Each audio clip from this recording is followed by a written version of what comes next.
Hello and welcome to Cinema Wellman. I'm your host, David, and today we're going to break down the best and worst of the shorty month that has just concluded. 28 days in what seemed like 28 inches of snow up here. We ended up screening 56 films during the month of February, and we're going to trash 3 and praise 5 of those today. Not quite a top 10, bottom 5, but good enough, especially for February. And thanks for making a mockery of the calendar, Roman Emperor Numa Pompilius. We will begin as we always do, and that's in the trash bin. 1968, The Big Cube, rated M, which I just love that. 98 minutes, IMDb knows, 4.3, directed by Tito Davison. IMDb tells us a former actress clashes with her wealthy and spoiled stepdaughter over their inheritance after the death of their protector. Odd choice of words. I'm sure Chilean director Tito Davison made better films during his career. From what I can tell, The Big Cube is one of only a handful of English language films he directed, so I'm going to give him the benefit of the doubt as an overall filmmaker. I'm also going to say that The Big Cube was a big mess.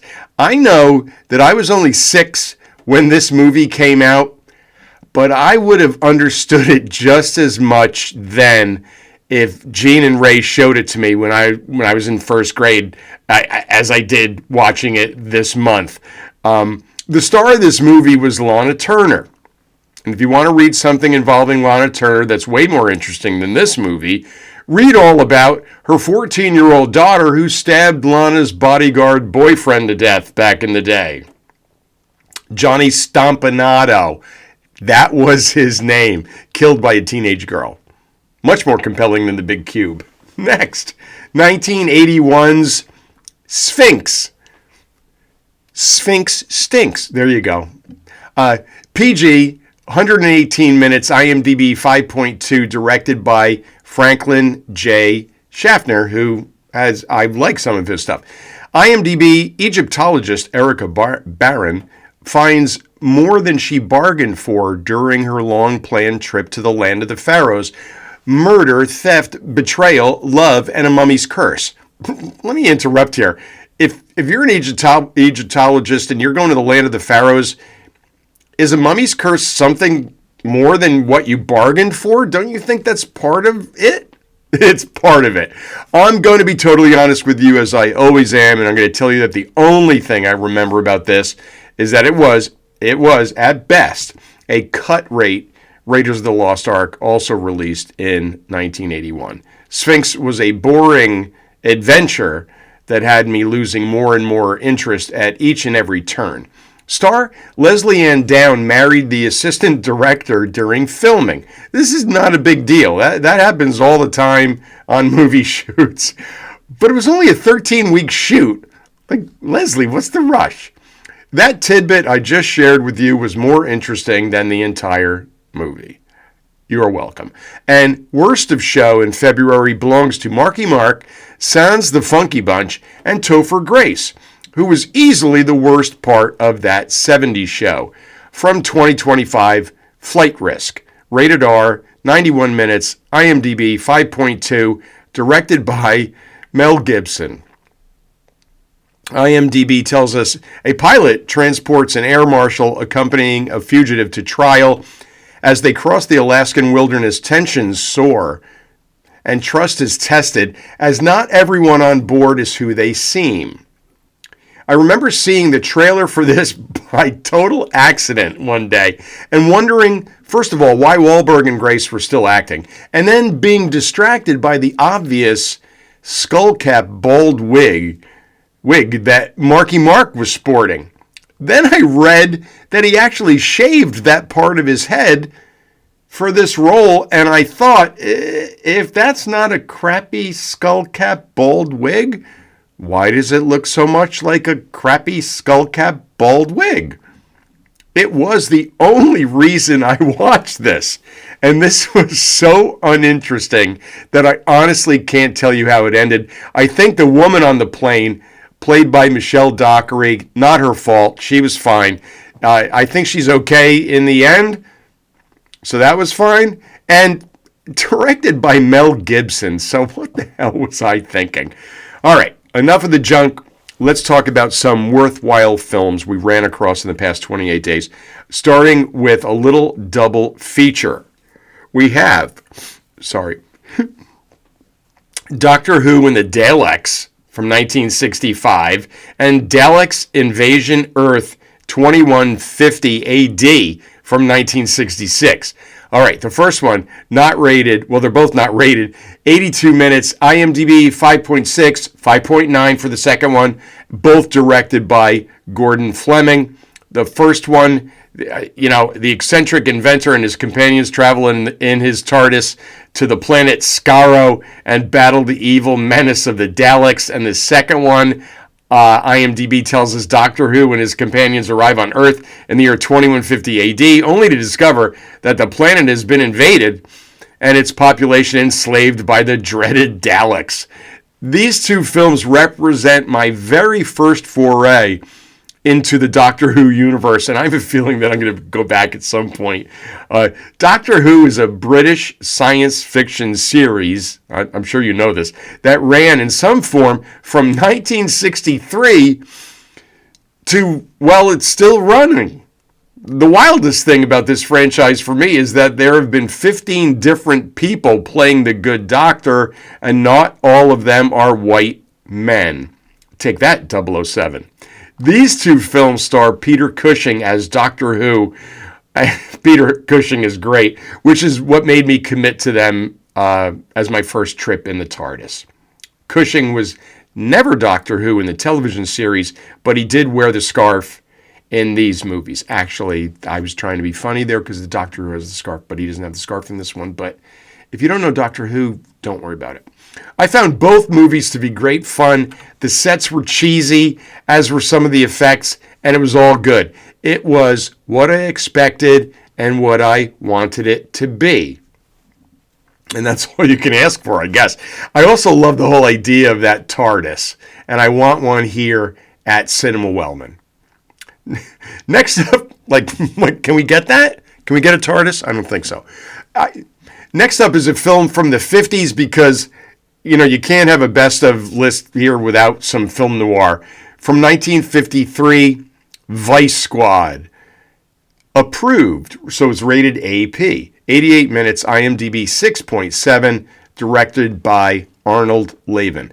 IMDb tells us a tough captain investigates a cop shooting and stumbles upon a bank robbery plot. He's not afraid to bend the rules to get results, using questionable tactics on witnesses and informants while balancing routine police work with major cases. This is not 1982's Vice Squad, starring Susan Hubley as Princess and Wings Hauser, a.k.a. Wings Living Right, as Ramrod. And I have in the studio an autographed photo from Wings Hauser.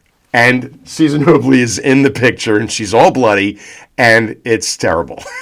It was a gift. It was a birthday gift to me. I love my friends so much, and they know what I enjoy. And that's hanging here in the studio.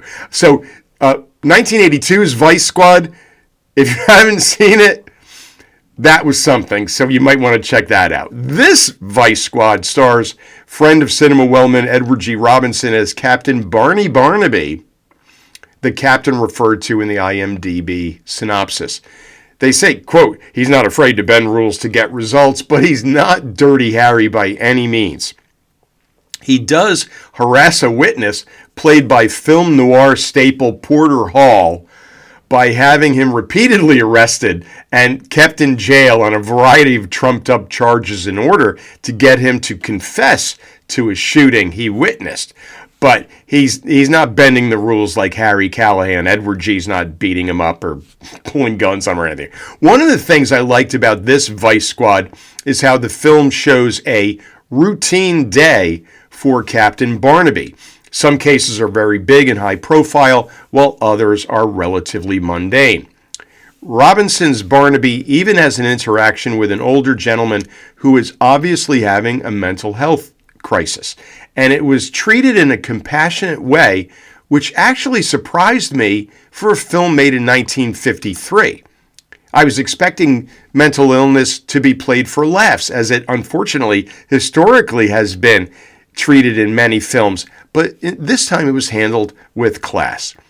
If you're a fan of the film noir genre, seek this one out. It's Vice Squad, especially if you can find it on TCM with the intro by Eddie Muller. 2 movies to go. They're both movies about movies, and you know how we love those here at Cinema Wellman. First up, from 2016, Blow Up of Blow Up. Not rated, 54 minutes, IMDb 6.2, directed by Valentina Agustinus. IMDb, this documentary returns to a few key locations and explores director Michelangelo Antonioni's meticulous approach to art and photography.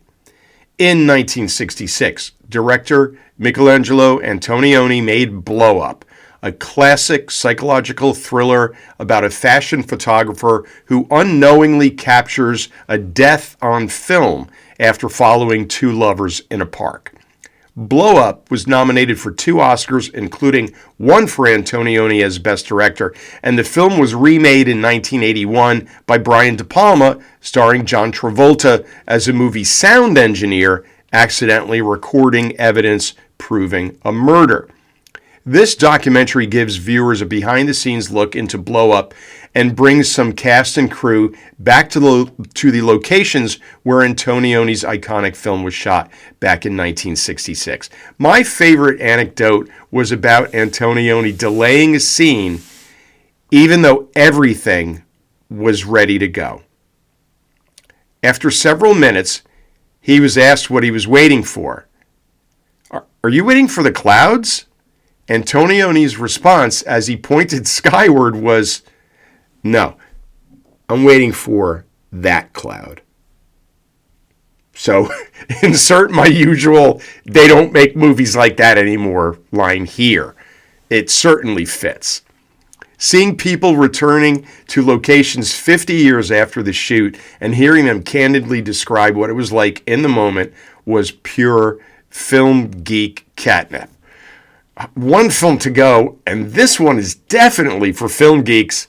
From 2025, Song of My City, not rated, only 16 minutes, IMDb 7.4, directed by David C. Roberts. IMDb tells us, a city symphony of 1970s New York City as it exists in movies that mythologized it.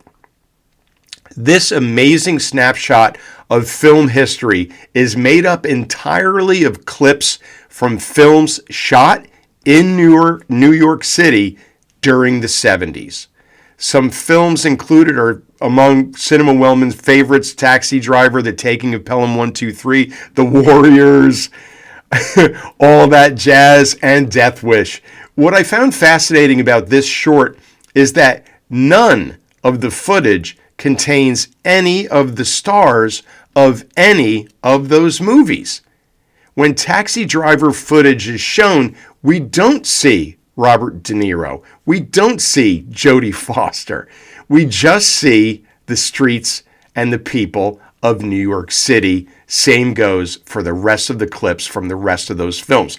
I found myself totally absorbed in this film and I repeatedly had to remind myself that I was watching footage from movies as opposed to actual documentary footage about 1970s New York, which is why, another reason why movies are magic.